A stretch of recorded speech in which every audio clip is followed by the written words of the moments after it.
11 years ago, kumalat ang balita na noong December 12, 2012, ay magugunaw na ang mundo. May mga movies pa nga na ginawa para i-depict ang pwedeng mangyari.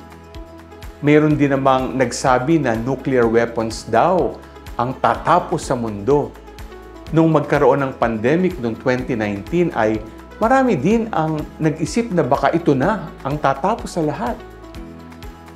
Gayun naman, marami ang nababahala sa mabilis na pag-advance ng AI or Artificial Intelligence.